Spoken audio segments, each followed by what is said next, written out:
Magandang araw sa iyo, Tito Makoy. Magtatago ako sa pangalang Nuggets. Ang aking kwento, Tito Makoy, ay hindi lang ito kwento ng buhay ko, kundi kwento rin ng aking pinsan at kaibigan na si Kuya Andoy. Close kaming dalawa ni Kuya Andoy, 4 na taon ang agwat ng edad namin. Bata pa ako, Tito Makoy, idolo ko na siya kasi mabait siya, tinutulungan niya ako sa mga gawain maging sa mga aralin sa eskwela. Magaling din si Kuya Andoy sa martial arts. Madalas siyang manalo sa mga kompetisyong kanyang sinasalihan. Guwapo siya, Tito Makoy, kaya sa paaralang aming pinasukan noong high school, isa siya sa mga tinatawag na crush ng bayan. Maganda rin ang kanyang naging syota noong high school. Ako naman, Tito Makoy, first year high school ako nang unang nagkaroon ako ng crush sa isang kaklase kong babae. Naikwento ko ito kay Kuya Andoy. Tinuruan niya ako kung paano manligaw at kung paano mapapasagot ng oo ang nililigawan ko.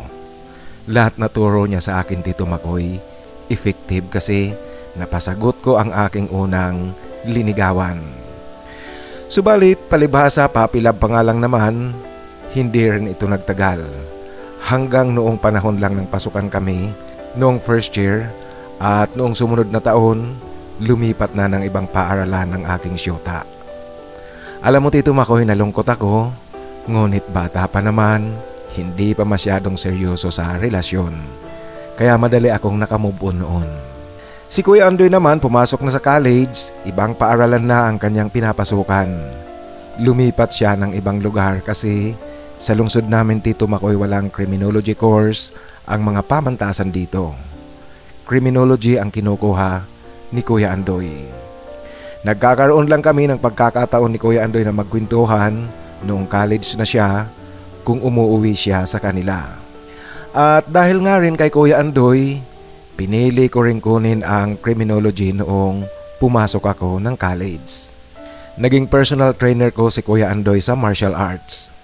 Ang sabi niya sa akin, Tito Makoy, magaling raw ako. Ngunit hindi ko nasundan ang yapak ni Kuya Andoy kung sa pagalingan ang pag-uusapan.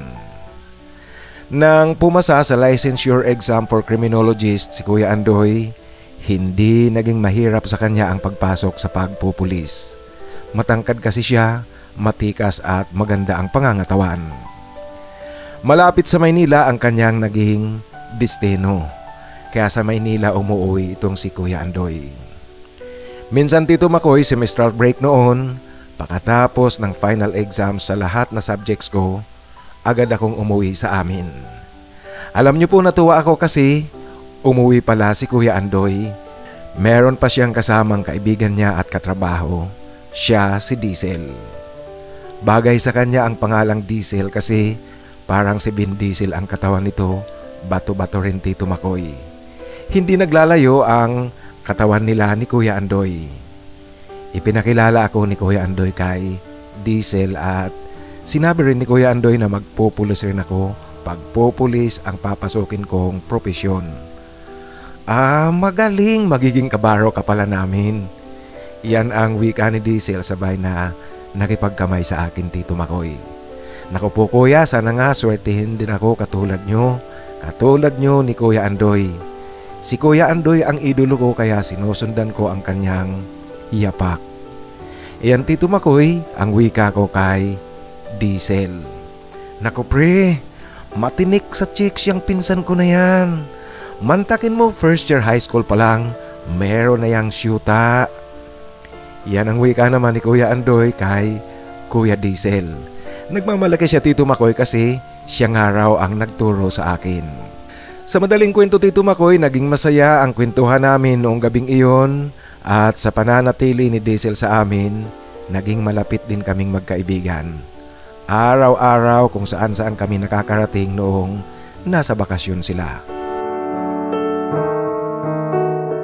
Nagtapos ako ng criminology at kinailangan kong lumuwas ng Manila para mag-review sa licensure exam. Malayo ang bahay na tinutuluyan ni Kuya Andoy sa review center kaya umupa ako ng boarding house pansamantala. Ngunit kung walang pasok sa review classes, pinupuntahan ko si Kuya Andoy sa kanyang bahay. Dito ako nagpapalipas ng oras kung nagkakataong wala silang operasyon at nasa bahay si Kuya Andoy. Tito Makoy, noong pangalawang araw ko sa review classes, may nakatabi akong nagre-review rin na kagaya ko. Pinagmamasdan ko siya, Tito Makoy. May hawig ito kay Diesel. At noong break time nga, lumabas ako para manigarilyo. Nadatnan kong naninigarilyo rin ang katabi ko. Ngumiti siya sa akin nang makita ako. Alam mo kapatid, meron akong kakilalang kahawig mo ang mukha. Yan ang pag-uumpisa ko, Tito Makoy, sa pagkikwentuhan naming dalawa. Talaga? Nako naman, huwag mong sabihin kamukha ko si Jumari. Yan, Tito Makoy, ang biro niya sa akin, sabay tumatawa. Tumawa rin ako. Hindi, kaibigan siya ng pinsan ko. Seryoso pre, kahawig na kahawig mo talaga siya. Yan ang wika ko muli sa katabi ko sa review classes. Anong trabaho ba ng pinsan mo? Yan, Tito Makoy, ang kanyang tanong naman sa akin. Ang pinsan ko ay isang pulis at siya nga pala ako si Nuggets. Yan, Tito Makoy, ang wika ko, nagpakilala na ako sa aking katabi at kinamayan ko siya. Ako naman si Maxwell. Yan ang pagpapakilala niya rin sa akin. Maxwell, seryoso, meron talaga akong kakilalang kamukhang kamukha mo. Hindi kami close na magkaibigan. Kaibigan siyang matalik ng pinsan kong pulis. Diesel ang kanyang pangalan at ang pinsan ko naman, Andoy ang pangalan. Tito Makoy, nagulat si Maxwell sa aking sinabi. Ah, pinsan mo si Kuya Andoy? Yan ang tanong niya sa akin. Oo, at close kaming magpinsan. Kaya nakilala ko si Diesel kasi isinama siya ni Kuya Andoy doon sa amin noong nagbakasyon sila. Doon kami nagkita.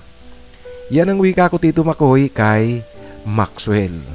Nako naman pare, ang liit talaga ng mundo. Kapatid ko si Diesel. Ito, Tito Makoy, ang kanyang wika sa akin. Dahil dyan, Tito Makoy, naging magkaibigan kaagad kami ni Maxwell. Lagi na kaming magkasama. Si Maxwell doon mismo sa bahay ni Diesel umuwi kasi malapit ito sa review center. Isa nga po, Tito Makoy, inaya ako ni Maxwell na tumambay sa bahay nila. Alam niyo po, laking gulat ni Diesel nang madatnan ko siya at malaman na magkaklase pala kami sa review classes ng kanyang kapatid, itong si Maxwell. Tuwang-tuwa siya nang magkita kami muli.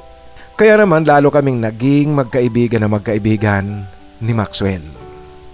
Araw ng Sabado noon, Tito Makoy, walang review classes. Nagaya si Maxwell na magliwaliw kami kasi pareho naman kami walang gagawin. Ginawa nga namin ang pagliliwaliw na walang direksyon kung saan-saan na lang. Basta trip lang namin, Tito Makoy, na maglakad-lakad, mag-ikot-ikot. Napagawi kami sa lugar na malapit sa tirahan ni Kuya Andoy. Kaya, Tito Makoy, naisip kong pumunta kay Kuya Andoy at inaya ko itong si Maxwell. Bagamat hindi ko alam, Tito Makoy, kung naroon si Kuya Andoy, ngunit pinuntahan pa rin namin ni Maxwell ang bahay ni Kuya Andoy. Pagdating namin sa bahay ni Kuya Andoy, sarado ang gate ngunit hindi nakalak, kaya nakapasok kami sa maliit na bakuran. Alam kong narito si Kuya Andoy kasi malakas ang pinapatugtog na musika sa loob ng bahay. Dinig na dinig mula sa labas, mula sa kalsada. Kuya Andoy! Kuya Andoy! Kuya Andoy! Iyan, Tito Makoy, ang magkailang ulit na tawag ko, ngunit walang sumasagot. Marahil hindi ako naririnig kasi sobrang malakas talaga ang sound ng music sa loob ng bahay. Nang hawakan ko ang knob ng pintuan, bukas ito, Tito Makoy, hindi nakakandado. Kaya pumasok kami ni Maxwell. Masyado talagang malakas ang sound. Kahit na nasa loob na nga kami ng bahay, hindi pa rin ako naririnig ni Kuya Andoy na tumatawag sa kanyang pangalan. Tinungo namin ni Maxwell ang silid ni Kuya Andoy. Hindi ito nakasaradong ganap. Kaya makikita mo ang tao sa loob. Pero kaming nasa labas, medyo tago ng kaunti, hindi kaagad mapapansin ng taong nasa loob ng silid. Tito Makoy, nagulat kaming pareho ni Maxwell sa aming nadatnan. Kasi si Kuya Andoy at si Kuya Diesel nasa pribadong oras nila. Intense na masyado ang kanilang ginagawa. Alam niyo po sa aking nasaksihan, para akong napako. Ganoon din si Maxwell, para kaming mga estatwa, hindi makagalaw. Habang patuloy naming nakikita ang dalawa, walang kamalay-malay ang mga ito, nakitang-kita namin ang kanilang ginagawa sa pribadong oras. Dahil dito Tito Makoy, parang kami ni Maxwell ang nakaramdam ng hiya. Kaya dahan-dahan kaming lumabas ng bahay, maingat kong isinara ang pintuan.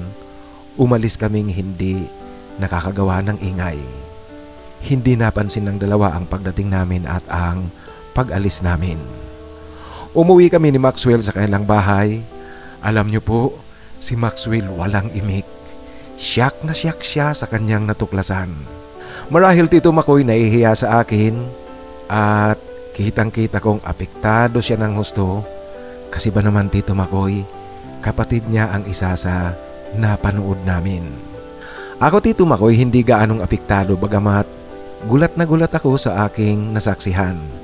Kasi hindi ko akalaing ang dalawang magigiting at matitikas na mga pulis, meron palang lihim na romantikong ugnayan, si Kuya Andoy at si Kuya Diesel. Si Maxwell dahil hindi makapaniwala sa kanyang nakita, bigla pati itong napaisip na uminom kami noong hapon na iyon. Kaya uminom kami ni Maxwell. Tinawagan niya si Kuya Diesel, kunwari wala kaming alam. Nagpaalam si Maxwell kay Kuya Diesel na iinom kaming dalawa sa bahay nila. Ayon kay Kuya Diesel, wala raw problema, kaya bumili si Maxwell ng alak na ininom namin. Tinanong ko Tito Makoy si Maxwell kung ano pa ang sabi ni Kuya Diesel. Alam niyo po ang nakakatuwa, sabi raw ni Kuya Diesel, hindi siya uuwi noong gabing iyon kasi nasa operasyon sila sa Laguna. Ito Tito Makoy, ang alibay pala ni Kuya Diesel. Wala talagang kamalay-malay ang dalawa na nakita namin sila sa kanilang ginagawa sa bahay ni Kuya Andoy. Sa aming pag-iinuman ni Maxwell, hindi namin namamalayan, hating gabi na pala, pinigilan na ako ni Maxwell na umuwi pa sa boarding house ko. Dito na raw ako magpalipas ng gabi sa bahay nila. Pinaunlakan ko ang kanyang paanyayang iyon kasi Tito Makoy nakikita ko nga si Maxwell na tuliro pa rin kahit na nakainom na. Subalit Tito Makoy, alam niyo po, hindi ko rin inaasahan na sa pagpapalipas ko ng gabi sa bahay ni na Maxwell, kaming dalawa makakagawa rin ng pribadong gawain. Kagaya kina Kuya Andoy at Kuya Diesel, may nangyari din talaga sa amin ni Maxwell at pareho kami nasiyahan. Pareho namin ginusto ang nangyari. Marahil Tito Makoy, dala iyon ng kalasingan namin. Ito rin ang first time kong makaranas sa kapareho lalaki. Ang buong akala ko Tito Makoy, ang nangyari sa amin ni Maxwell ay dala nga lang ng pareho kami lasing noong gabi. Ngunit nung paggising namin nung umaga na, pareho na hindi lasing, muling nagyaya si Maxwell ng isa pa raw na pribadong oras. Kaya Tito Makoy, nung umaga na, nagkaroon muli kami ng pribadong oras. Ito na ang naging umpisa namin ni Maxwell. Lagi-lagi na namin ginagawa ito pag may pagkakataon. Parati sa boarding house ko kasi, solo ko ang silid at ang ibang mga boarders, gabing-gabi na akong umuwi galing sa trabaho. At saka Tito Makoy, wala naman kaming pakialaman sa bawat isa. Kaya malayang-malayang nakaka-istambay sa silid ko si Maxwell. Isang araw doon kami tumambay sa bahay nila habang wala sina Kuya Andoy at Kuya Diesel. Sa labas na naman ng Manila ang kanilang operasyon at inaasahang kinabukasan pababalik ang dalawa. Ngayon solo namin ang lugar, kaya siyempre nakagawa na naman kami ng aming bisyo ni Maxwell noong hapon na iyon. Ngunit Tito Makoy, hindi namin inaasahang mapapaaga ang pagbabalik ni na Kuya Diesel at Kuya Andoy mula sa kanilang operasyon. Kasi noong hapon na iyon, umuwi ang dalawa sa Manila. Sa bahay ni na Kuya Diesel pumunta ang dalawa. Ang problema, Nilock lang ni Maxwell ang knob ng main door. Hindi niya inilagay ang secondary lock nito na manual. Kaya sa pagdating ni Kuya Diesel, nakapasok ito na hindi namin namamalayan. Kasi siyempre ginamit niya lang ang susi at hindi nga nakalock ang secondary lock ng pintuan. Nung pagdating Tito Makoy ni Kuya Diesel, katatapos lang namin ni Maxwell. Lumabas siya sa kwarto, walang damit, papunta ng banyo. Alam niyo po na gulat si Maxwell nang makita niya si Kuya Diesel at si Kuya Andoy na nakaupo na pareho sa sala. Nakita ng dalawa si Maxwell sa ganoong kalagayan na papunta sa CR, walang saplot. Alam niyo po nang marinig ko ang busis ng dalawa, ako naman dali-daling nag-ayos ng sarili ko. Ngunit Tito Makoy, huli na. Huling-huli na kami, booking na. Ano pa ba naman ang aasahan mo kung makita mong ang isang taong walang damit galing sa loob ng silid na may kasama? Kaya Tito Makoy, booking kaming dalawa ni Maxwell. Alam mo Tito Makoy, nung oras na iyon, pakiramdam ko parang gusto ko na lang biglang maglaho kasi hindi ko alam kung ano ang gagawin ko. Nandoon si Kuya Andoy. Anong ginagawa niyong dalawa? Ito ang tanong ni Kuya Diesel na narinig ko mula sa loob ng silid. Hindi naman siya sumisigaw na nagtatanong kay Maxwell. Wala kuya. Yan Tito Makoy ang nauutal na sagot ni Maxwell. Ako naman kahit na nahihiya, lumabas na rin ako ng silid, nakadamit na ako ng buong buo. Anong ginagawa mo rito, Nuggets? Yan ang tanong naman ni Kuya Andoy na gulat rin nang makita niya akong galing sa loob ng silid. Ay wala kuya, nakikitambay lang naman ako dito kay Maxwell. Ito ang wika ko kay Kuya Andoy. Pero Tito Makoy, alam na alam ko na nahuli na nila kaming dalawa. Ngunit ganoon pa man, patay Malaysia lang ang kilos ko, parang wala lang. Ramdam kong merong tensyon ng kaunti sa aming apat sa tagpong ito. Kaya inaya na ako ni Kuya Andoy na umuwi doon sa bahay niya. Pre, alis na kami ni Nuggets. Kausapin mo lang yan si utol mo, huwag mong sasaktan. Ito ang wika ni Kuya Andoy kay Kuya Diesel noong papaalis na kami. Kami naman ni Kuya Andoy pagdating namin sa bahay niya, pinaupo ako ni Kuya Andoy sa harapan niya at kinausap. Anong problema Nuggets? Kayo bang dalawa ni Maxwell may relasyon? Lalaki ba ngayon ang gusto mo? Iyan Tito Makoy ang mahinahon na tanong sa akin ni Kuya Andoy. Kuya, ano ang magiging reaction mo kung sasabihin kong oo? Iyan Tito Makoy ang sagot ko kay Kuya Andoy. Nakita kong nabigla si Kuya Andoy sa aking pag-amin. Talaga? Paano nangyari yun? Lalaki pala ang gusto mo. Bakit Nuggets? Iyan Tito Makoy ang mga tanong sa akin ni Kuya Andoy na nababakas ko talaga sa kanyang mukha ang pagkagulat sa aking revelasyon. Sus naman Kuya Andoy, alam mo ba naman bagang ikaw ang idolo ko, nakikinig ako sa iyo, sinusundan ko ang yapak mo. Ganoon lang yun Kuya Andoy. Ito Tito Makoy ang sagot ko kay Kuya Andoy. Nuggets? Anong ibig mong sabihin? Pakilinaw nga. Yan ang muling tanong niya sa akin. Kaya naman Tito Makoy, diniretso ko na si Kuya Andoy. Sinabi ko sa kanyang, nakita namin silang dalawa ni Kuya Diesel. Kami ni Maxwell, pareho kami nakakita sa kanilang ginagawang pribadong oras. Sinabi ko kay Kuya Andoy na noong bigla akong dumalaw kasama si Maxwell, nadatnan namin silang dalawa ni Kuya Diesel. Yung oras na malakas ang pagpapatunog niya ng radyo. Nakapasok kami sa bahay niya na hindi nila namamalayan. Alam mo Tito Makoy, nanlaking bigla ang mga mata ni Kuya Andoy sa sinabi ko. Hindi kaagad ito nakapagsalita. Nuggets? Ibig mong sabihin? Yan Tito Makoy ang wika ni Kuya Andoy na nag-uumpisa pa lang siyang magsalita.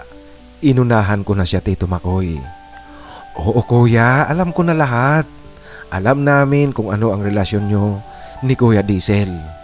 Yan ang diretsahang sabi ko kay Kuya Andoy. Nuggets, pwede bang atin-atin na lang ito? Yan ang kanyang pakiusap sa akin. Isang araw, Tito Makoy, dinalaw ko si Kuya Andoy sa bahay niya. Problemadong ito. Ayaw kasing tumigil ng kanyang mga magulang sa karirito sa kanya kay Richelda.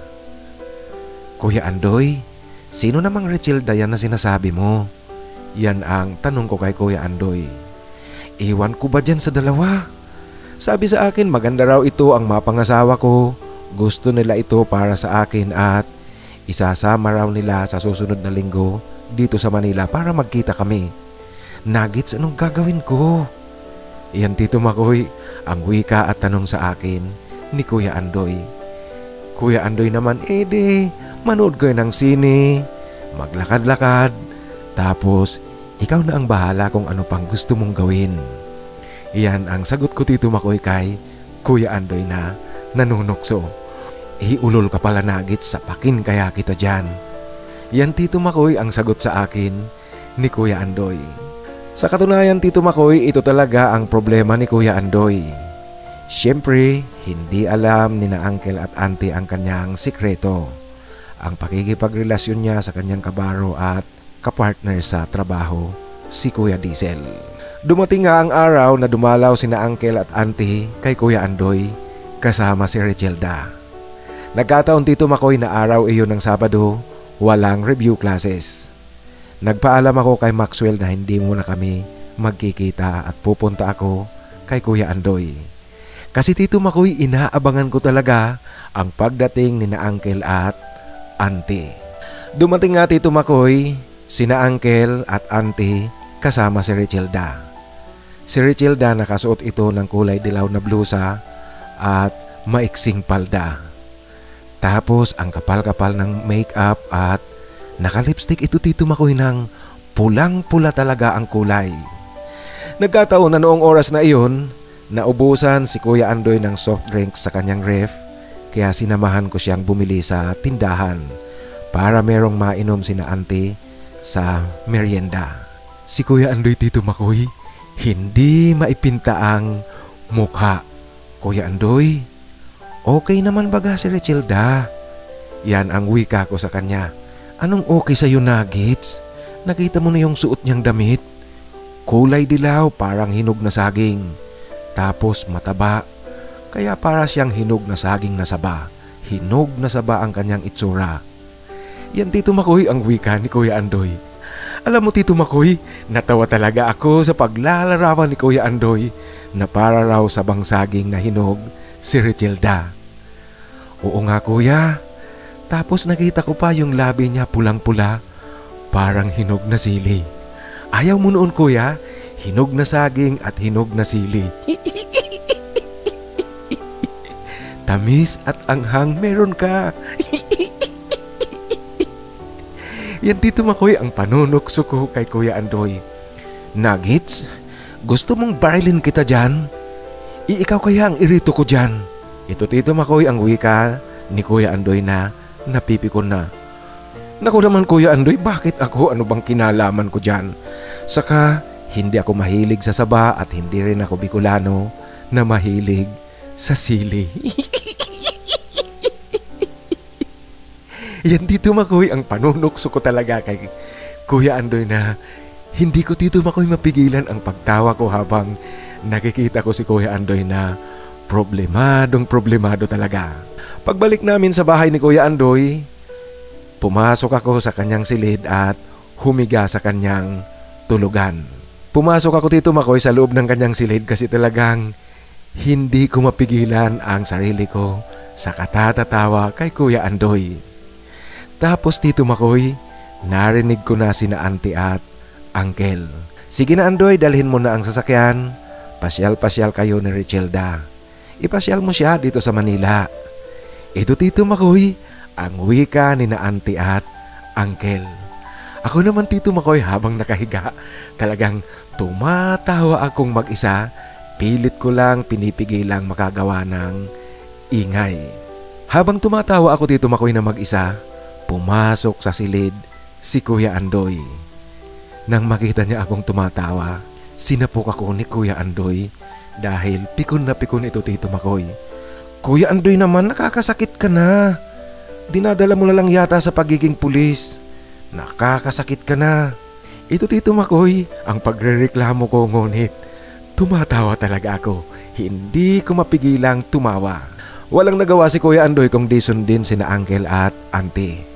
Dala-dala ang kanilang sasakyan, lumakad, kasama niya si Regelda.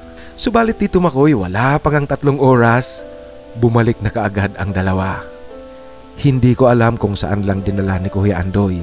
Sa wari ko Tito Makoy, kumain lang ng fishball ang dalawa sa kanto.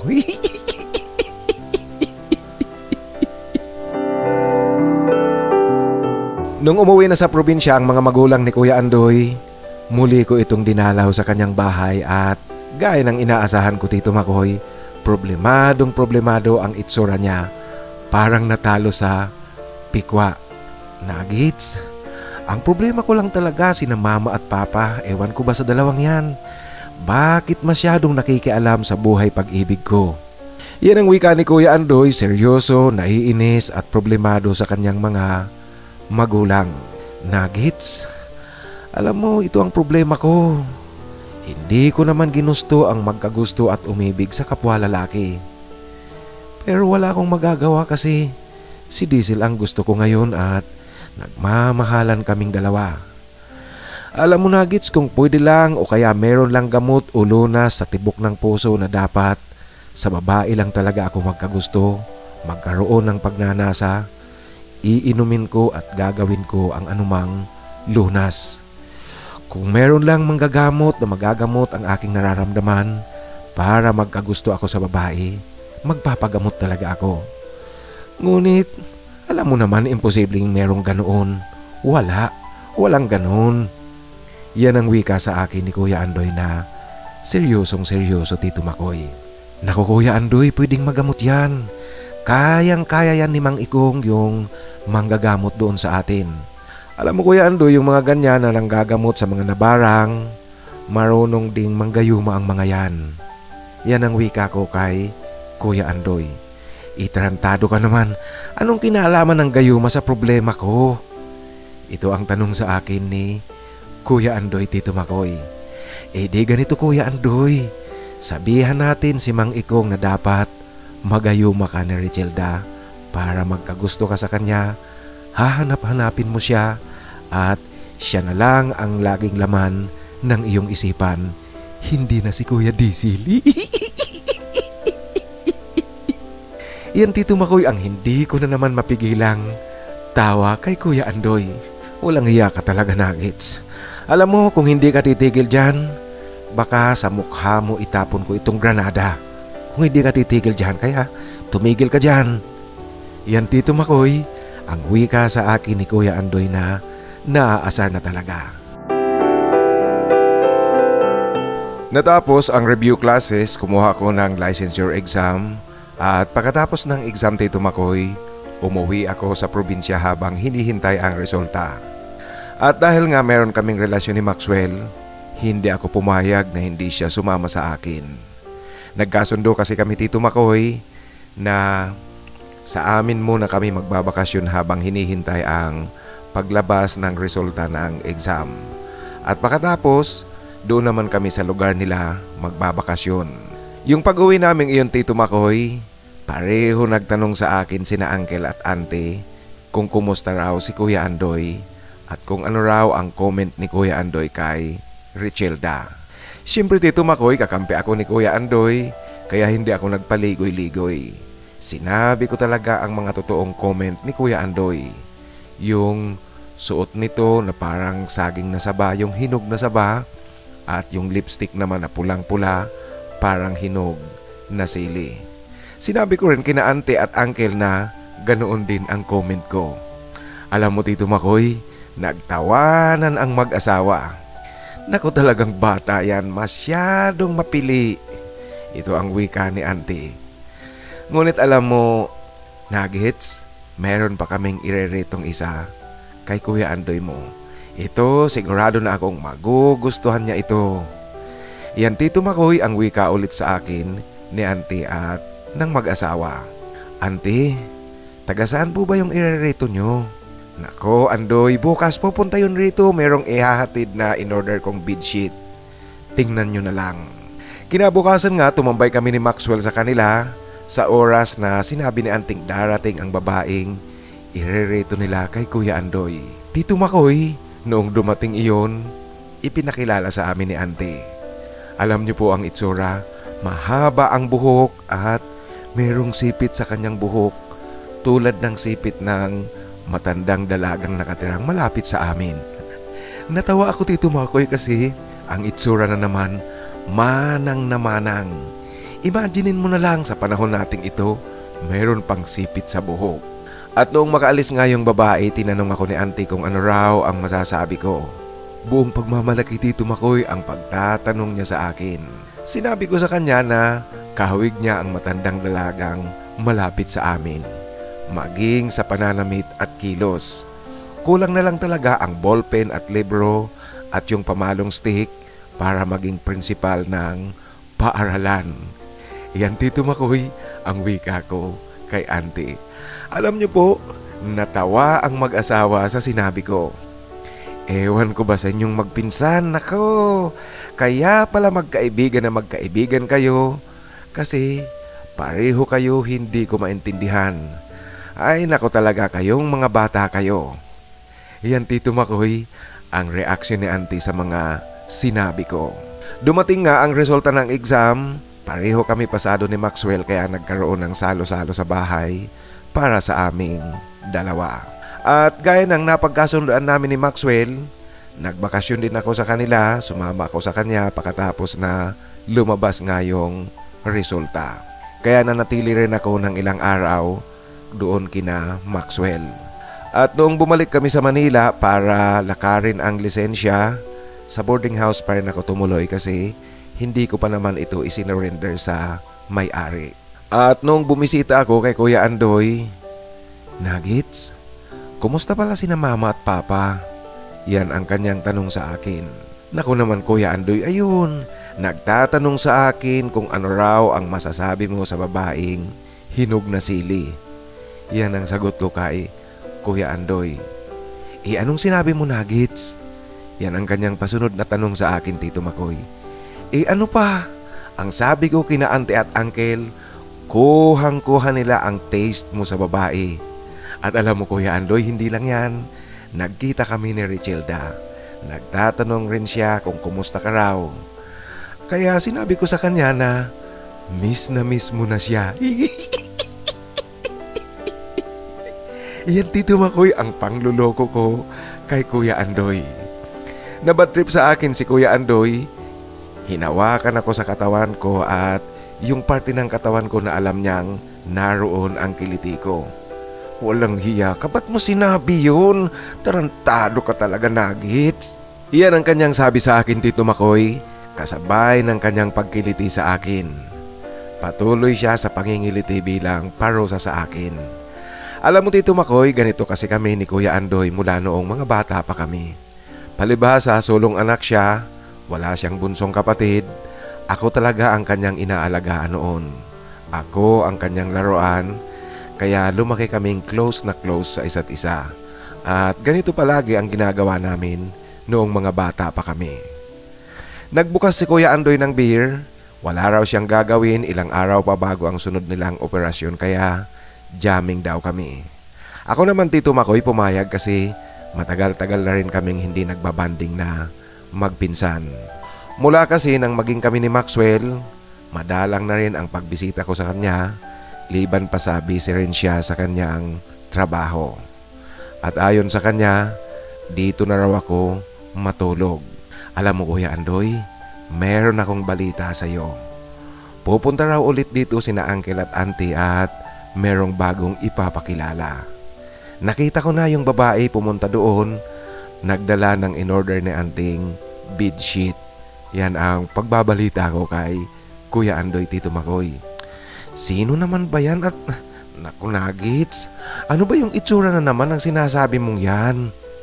Yan ang problemadong tanong sa akin ni Kuya Andoy. Ano pa kuya? Alam mo naman yung trip ni na auntie at uncle. Nakita ko nga yung babae parang principal ng paaralan at meron pang sipit sa kanyang buhok. Alam mo Kuya Andoy, kamukhang kamukha niya yung matandang dalagang malapit sa atin. Ito Tito Makoy ang natatawang kwento ko kay Kuya Andoy. Nuggets, ewan ko ba dyan sa dalawa na yan? Hindi makapagpigil sa kahanap ng irerito sa akin. Nakakainis nga talaga. Kuya naman, alam mo naman sulong anak ka kasi nila. Siyempre sabik sina auntie at uncle na magkaroon ng apo. Yun nga Nuggets ang problema. Wala na akong amor ngayon sa babae. Alam mo Nuggets, kung pwede lang na isa sa amin ni Diesel ang magbuntis, siguro naglalakad na ngayon ang kanilang apo. Ewan ko ba basta. Sa ngayon kasi, kaming dalawa ni Diesel, walang makakapaghiwalay sa amin. Kuya Andoy, paano nga pala kayo nagsimula ni Kuya Diesel? Yan Tito Makoy ang alamarites na pagtatanong ko. Naku Nuggets, hindi ko alam at pareho kami hindi makakapagkwento kung paano nga kami nagsimula ni Diesel. Sa training kasi namin noon nung pumasok ako sa serbisyo ng pagpupulis, kaming dalawa ang magkabady. Naging close kaagad kami. Hanggang sa umpisa na ng pagsabak namin sa operasyon, laging kami ang magkasama. Minsan noon meron kaming operasyon sa labas ng Manila. Walang ibang choice kundi ang matulog sa isang maliit na silid. Walang naganap sa amin noon ngunit sa mga sumunod na operasyon na hindi talaga maiwasan ang magkatabi kami sa pagtulog. Hindi ko matandaan kung kailan yon at kung paano, basta natagpuan na lang muli namin na magkayakap kaming dalawa. Uminit ang eksena namin at doon na nag-umpisa kaming dalawa. Yan Tito Makoy ang pagkikwento sa akin ni Kuya Andoy. At kayo naman Nuggets ni Maxwell, paano kayo nag-umpisa? Yan ang tanong niya naman sa akin Tito Makoy. Kaya naikwento ko sa kanya na nag-umpisa kami ni Maxwell noong makita namin sila ni Kuya Diesel na wala silang kaalam-alam, pinagmamasdan namin silang dalawa. Isang hapon Tito Makoy, nagjamming kaming apat. Ako, si Maxwell, si Kuya Andoy at si Kuya Diesel. Ang tataas ng tagay ni Kuya Andoy wari ko'y gustong magpakalunod sa alak nung oras na iyon. Umalis kami ni Maxwell na iwan namin ang dalawa noong maghahating gabi na. Iniwan namin ang dalawa, umiinom pa rin at pinag-uusapan nila ang kanilang problema. Ang pangungulit ni na auntie at uncle kay Kuya Andoy, silang dalawa ngayon ni Kuya Diesel ang apektado. Ang kanilang relasyon, ang kanilang pagmamahalan. At siguro dahil nga sa kalasingan, nakatulog silang dalawa sa sofa. Si Kuya Andoy nakasanday ang ulo sa dibdib ni Kuya Diesel. Si Kuya Diesel naman nakasandal sa dingding, tulog din sa sofa, yakap-yakap niya si Kuya Andoy. Subalit Tito Makoy, hindi inaasahang luluwas pala ng Maynila si Uncle noong araw na iyon. Maagang dumating si Uncle sa bahay ni Kuya Andoy.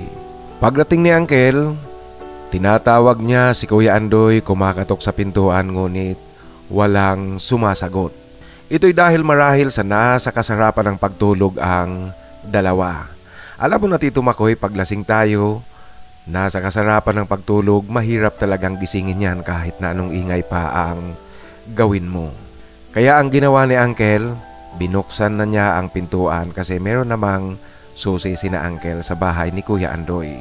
At pagpasok ni Uncle sa bahay, ayun Tito Makoy, nabulaga siya sa kanyang nadatnan. Kitang-kita niya sina Kuya Andoy at Kuya Diesel tulog na tulog sa sofa. Alam mo Tito Makoy, ang bumulaga kay Uncle ay ang porma ng dalawa na sweet ang posisyon nila sa pagtulog. Yun nga si Kuya Andoy nakasandal sa dibdib ni Kuya Diesel habang yakap-yakap naman ito ni Kuya Diesel. Humihilik pareho ang dalawa, himbing na himbing sa pagtulog. Nagising sina Kuya Diesel at Kuya Andoy, nang gisingin talaga sila ni Uncle. Alam mo Tito Makoy, sa kwento sa akin ni Kuya Andoy, manghang-mangha siya, gulat na gulat siya at nabigla talaga siya nang idilat niya ang kanyang mga mata. Bumulaga sa harapan niya si Uncle. Matalim na matalim raw ang tingin sa kanya. At dahil nga taranta at gulat itong si Kuya Andoy, si Kuya Diesel naman walang imik. Pareho raw nawala ang kanilang kalasingan. Si Uncle naman patuloy lang na nakatitig sa dalawa, hindi nagsasalita, ngunit yung itsurang nabigla at galit. Ilang saglit raw ang lumipas, lumabas si Uncle ng bahay, bumalik ito sa kanyang sasakyan, pinatakbo ito papalayo. Hinabol ni Kuya Andoy si Uncle para pigilan, ngunit hindi na niya ito napigilan. Ang ginawa pala ni Uncle, bumiyahe pabalik sa probinsya. Hindi kasi siya makapaniwala sa kanyang natuklasan. Si Kuya Andoy at si Kuya Diesel, pareho tuliro, hindi makapaniwala na nabuking na ang kanilang sikreto. Alam mo Tito Makoy, naiintindihan ko si Uncle. Ini-imagine ko na kung ano ang kanyang pakiramdam. Pakiramdam niya noong araw na iyon, iba ang anak na kilala niya. Iba ang anak na kanyang ipinagmamalaki. Hindi si Kuya Andoy iyon. Hindi si Kuya Andoy ang kanyang nakita noong umagang iyon. Nalaman ko Tito Makoy ang buong kwentong ito kasi noong araw na iyon, bumalik ako kay Kuya Andoy. Alam mo Tito Makoy, habang nagkikwento sa akin si Kuya Andoy, hindi ito mapakali. Nagtatanong sa akin kung ano raw ang dapat niyang gawin. Kaya naman pinayuhan ko siya na kausapin niya si Uncle. At wala naman talagang ibang solusyon dito kundi ang kausapin niya ang kanyang mga magulang. Bagamat kinakabahan itong si Kuya Andoy, umuwi siya sa probinsya para kausapin nga sina Uncle at Auntie. Dumating sa kanila si Kuya Andoy, nabigla rin itong si Auntie kasi di niya inaasahan ang pag-uwi ni Kuya Andoy. Si Uncle naman nakaupo sa loob ng kanilang bahay kubo. Nilapitan ito ni Kuya Andoy para magmano, ngunit hindi siya pinansin. Pa, pwede po bang mag-usap tayo pa? Yan raw ang wika ni Kuya Andoy, ngunit tumalikod sa kanya si Uncle, umalis sa kubo at pumasok sa kanilang bahay. Dumiretso ito sa silid nilang mag-asawa. Napansin ni Auntie na mayroong tensyong namamagitan sa mag-ama. Kinausap ni Auntie si Uncle, ngunit hindi raw ito kumikibo. Kaya naman si Kuya Andoy na ang kanyang tinanong at sinubukang kausapin, ngunit kagaya ni Uncle, hindi rin makakibo si Kuya Andoy noong mga oras na iyon. Nanatili siya sa kanila ng 2 araw, nagbabaka sakaling lumamig ang dugo ni Uncle at makipag-usap sa kanya. Ngunit sa paghihintay na iyon ni Kuya Andoy, bigo siya hanggang sa kinakailangan niya nang bumalik sa Manila.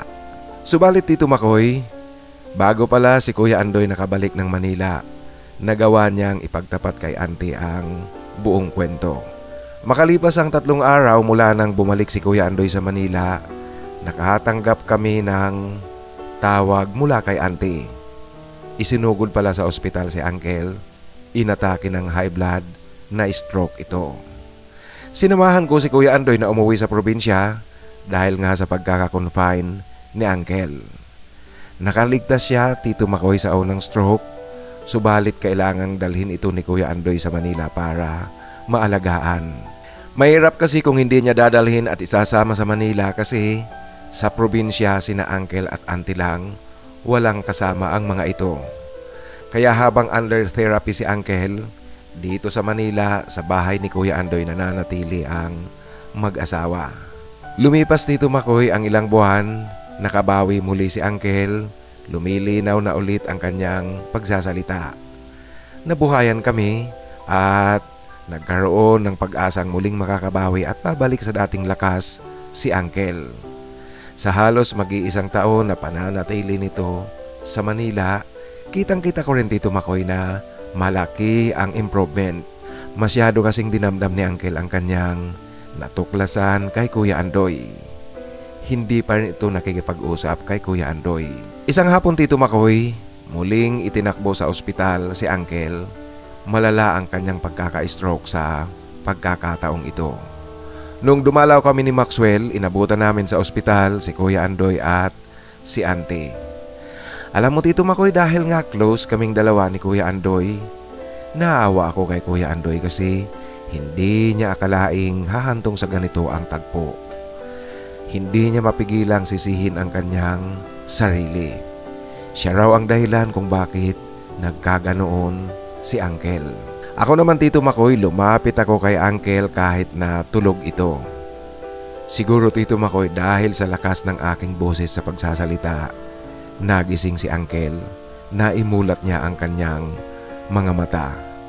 Kaya naman Tito Makoy, makalipas ang ilang saglit, binibiro ko si Uncle. Uncle, palakas ka! Alam niyo po, sasali ako sa shooting competition. Dapat Uncle nandoon ka at ikaw yung tagapalakpak ko. Yan Tito Makoy ang aking biro kay Uncle. Si Uncle naman sa aking pagbibiro, bagya siyang tila nagpupumilit na magsalita. Hindi ko maintindihan kung ano ang kanyang sinasabi. Nakita niya si Kuya Andoy na nakaupo katabi ko. Iginalaw ni Uncle ang kanyang kamay. Wari ko Tito Makoy, gusto niyang mas lumapit sa kanya si Kuya Andoy.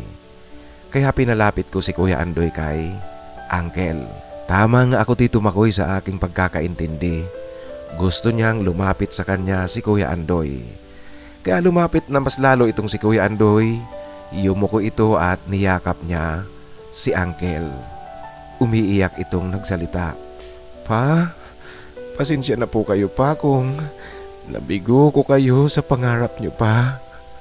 Alam ko Papa, mayroon kang pangarap sa akin, ngunit sorry po kung hindi ko naibigay sa iyo ang inaasahan mo sa akin Papa. Iyan Tito Makoy, ang wika ni Kuya Andoy na umiiyak. Si Uncle naman nagpupumilit na magsalita, ngunit hindi talaga namin maintindihan ang sinasabi. Yumakap din siya kay Kuya Andoy.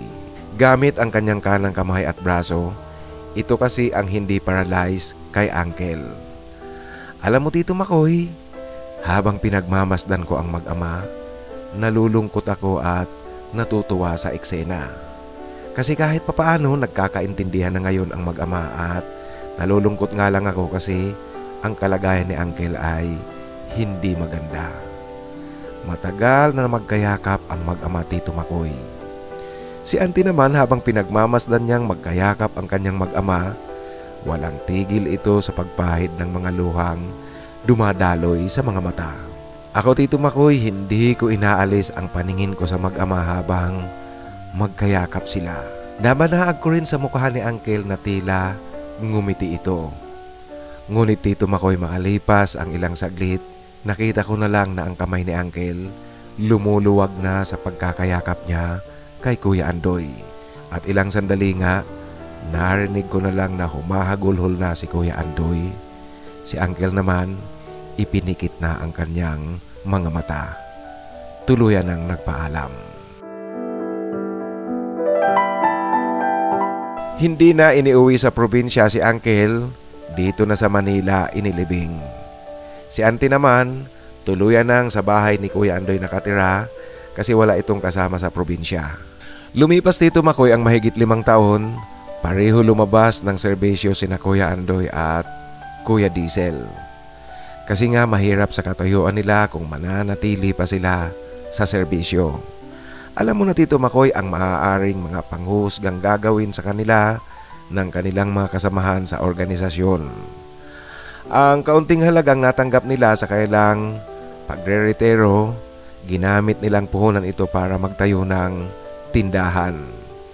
Lumipat din sila ng lugar sa labas ng Manila, ngunit parang nasa Manila pa rin. Dito na sila tuluyang nagnegosyo. At hanggang ngayon Tito Makoy, dito na sila nakatira. Ako naman Tito Makoy, dahil nga sa nakita ko kina Kuya Andoy at Kuya Diesel, hindi ko na itinuloy ang aking planong pagpasok bilang isang pulis. Ang ginawa ko na lang habang nasa Manila ako noon, kumuha ako ng computer programming course. Si Maxwell naman, nag-aral din ng website developing program. At palibhasa, hindi na ako tumuloy sa pagpupulis, hindi na rin tumuloy itong si Maxwell. Siyempre Tito Makoy, gusto niyang bantayan ang kanyang asawa. Napakahigpit ng aking bantay Tito Makoy. Talo pa ang PSG sa pagbabantay. At noong 2015 Tito Makoy, maswerteng lumipat ako dito sa Australia kasi merong isang pagkakataong dumating sa akin. Kaya napadpad ako dito sa Australia. Si Maxwell naiwan muna pansamantala sa Pilipinas. At alam nyo po, sa panahong naiwan si Maxwell sa Pilipinas, yung haba ng panahon na iyon, ganoon din ang haba ng kanyang madalas na pag-iinarte Tito Makoy. Sa tuwing mag-uusap kami, nag-iinarte ang Maxwell. Natigil lang ng bahagya ang kanyang pag-iinarte noong pareho na kami narito dito sa Australia. Hanggang ngayon Tito Makoy, dito na kami naninirahan ni Maxwell, magkasama pa rin. Hindi madali ang buhay dito Tito Makoy, ngunit ang masayang parte niyan ay magkasama kaming dalawa ni Maxwell. Kahit na itong si Maxwell paminsan-minsan patuloy pa rin sa pag-iinarte. Ngunit ang kanyang mga pag-iinarte na yan, nababawi naman sa pagpaparamdam niya ng pagmamahal sa akin. Mahal na mahal niya kasi ako Tito Makoy, at mahal na mahal ko rin itong si Maxwell. Ngayon Tito Makoy, sa kwento ng aming pag-ibig ni Maxwell at si Kuya Andoy naman at si Kuya Diesel, alam niyo po, ang nakakalungkot lang talaga kung titingnan mo. Bakit kaya kapag parehong lalaki ang nagmamahalan, madalas merong trahedya, merong namamatay, o kaya merong nagkakasakit bago matanggap ang aming pagmamahalan, ang pagmamahalan ng magkaparehong kasarian. Ako Tito Makoy, sa pamilya namin wala akong problema, ngunit ang sinasabi ko ay ang tungkol kay Kuya Andoy at Kuya Diesel. Nakakalungkot talaga kasi kinakailangang pumanaw muna si Uncle bago matanggap ang relasyon ng dalawa. Ngayon Tito Makoy, dahil sa kwento ng pag-ibig ko, yung pag-iibigan namin ni Maxwell at ang pag-iibigan rin ni na Kuya Andoy at Kuya Diesel, masasabi ko ito ng buong buo. Ang pagmamahal sa kapwa lalaki ay hindi pangangahulugan ng pagiging binabae o pagiging bakla. Dahil kagaya ko Tito Makoy, lalaki ako. Lalaking lalaki ako sa pakiramdam ko at sigurado akong lalaki ako, ngunit ang iniibig ko ay kapareho ko rin lalaki. Ngunit alam na alam ko sa sarili ko na lalaki pa rin ako. Siguro si Uncle, kung sa una pa lang natanggap niya ng maluwag sa kanyang dibdib ang katayuan ni Kuya Andoy at ang pagkatao ni Kuya Andoy, maaaring sa mga panahong ito buhay pa rin si Uncle, hindi dumating sa kanya ang pagkakaroon niya ng stroke na naging sanhi ng kanyang kamatayan. At sa buhay namin ni Kuya Andoy, dito ko Tito Makoy nabatid ng pag-ibig nga talaga, walang kinikilalang kasarian. Iyan base na rin sa karanasan ko. May posibilidad Tito Makoy na umibig ako sa babae. Kasi dati na nga akong umibig sa babae noong high school pa lang ako. Ngunit nagkataon lang na kaming dalawa ni Maxwell ang nagkaibigan. Kami ngayon ang nagsasama. Kami ang nagmamahalan at mahal na mahal namin ang bawat isa. Sina Kuya Andoy naman at Kuya Diesel, ganoon din. Mga lalaki rin, matatapang, mga magigiting na pulis, hindi takot sumuong sa panganib. Subalit sila ang tinadhana. Ang pagmamahal na nararamdaman nila ay para sa kanilang dalawa, para sa kapwa lalaki rin. Hanggang dito na lang po Tito Makoy ang aking kwento. Sana po piliin nyo at sana kahit papaano magustuhan ng iyong mga taga-subaybay. Ang iyong tagapakinig buhat dito sa Queensland, Australia, Nuggets. Maraming salamat Nuggets sa pagbabahagi mo ng iyong kwento, at sangayon ako sa sinabi mo na ang pag-ibig nga talaga wala yang kinikilalang kasarian. Kasi ang pag-ibig ay nararamdaman, Hindi mata ang umiibig kundi puso ang tumitibok. Kung sino ang itinitibok ng iyong puso, siya ang mahal mo. Yan ang pag-ibig na nararamdaman mo. Ang pag-ibig na nararamdaman mo ay para sa kanya, maging babae man yan o kapareho mo lalaki. At sa muli, maraming salamat. Maganda ang inyong kwento. Sigurado akong marami ang mapapasana all dito. Ingat palagi dyan sa Australia. Ngayon mga kaibigan, sa ating i-shoutout natin muli si Florentino Jimenez ng Alcala, Pangasinan. Florentino Magno Jimenez. Yan ang kanyang buong pangalan. Maraming salamat Tino sa tuloy-tuloy na suporta. Si Faustino Fabro naman ang ating kasamahan sa Aloha State of Hawaii. Gustong i-shout out tayong lahat at sana nga raw merong sumunod sa kanya, maging sa Team A or Team B. Alam niyo, maging ako talaga, palagi kong pinapanalangin na sana meron ng sumunod kina Faustino Fabro at Idilon Nadoa. At dahil nga sa kanyang pagiging maswerteng nagkaroon siya ng forever, ganoon din ang kanyang hangarin na sana ang lahat ng mga naghahanap ng forever dito sa ating samahan sumunod sa kanya. Maraming salamat Tino Fabro ng State of Hawaii, US of A. Salamat sa suporta at asahan mo ang aming hangarin na sana tuloy-tuloy maging matatag ang inyong samahan ni Idilon Nadoa. Si Angel Pasio naman ng Lawag, Ilocos Norte.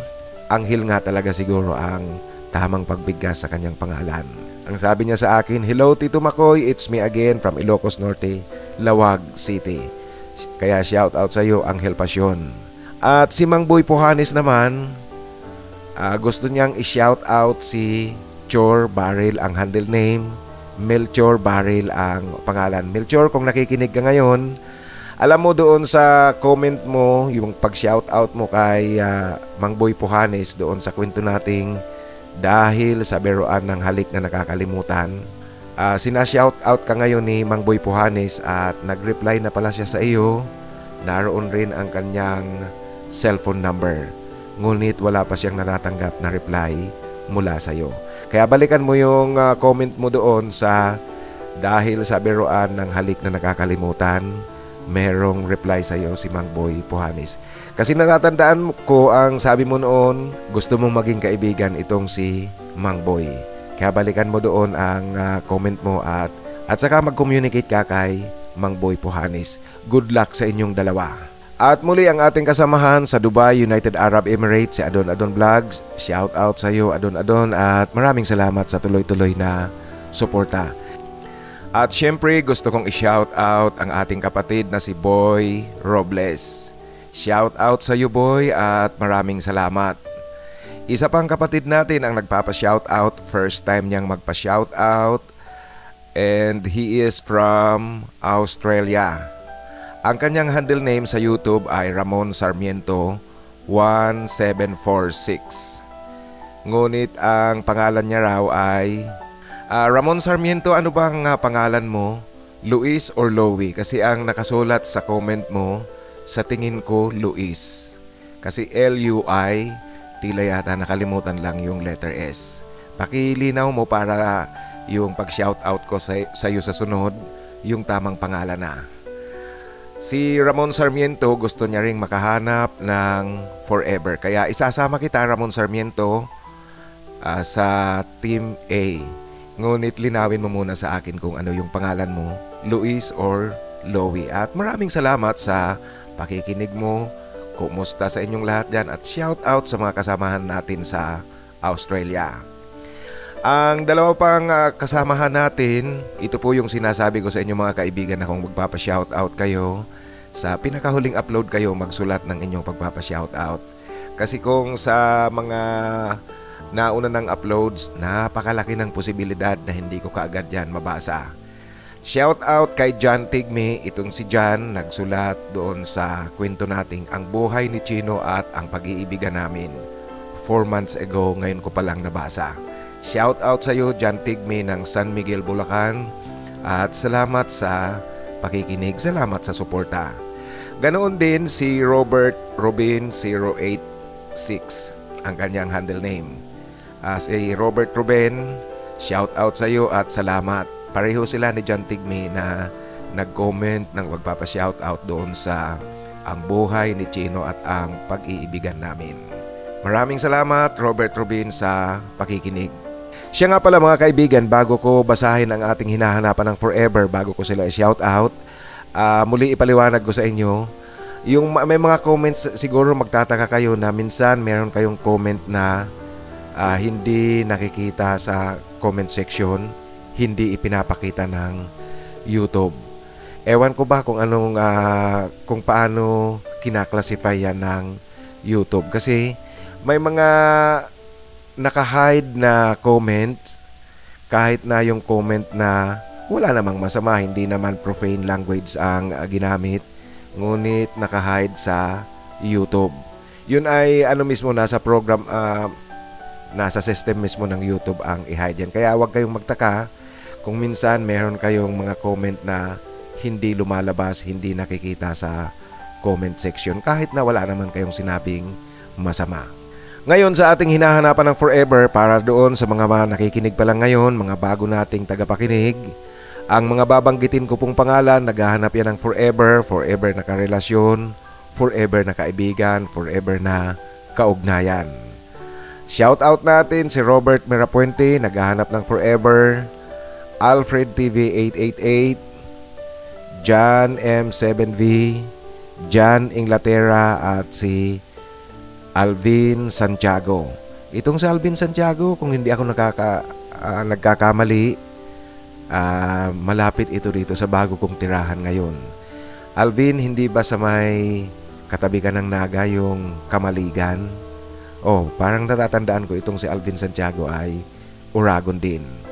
Naghahanap siya ng forever mga kaibigan. So yung mga taga-Naga, kung naghahanap kayo ng forever, i-message nyo si Alvin Santiago. Ang isa pang hinahanapan natin ng forever, si Rodney K. Rubin, at ang iba pa ay si JP Chulipa at si Felmer Borromeo. Sila pong mga binanggit kong pangalan, naghahanap yan ng forever.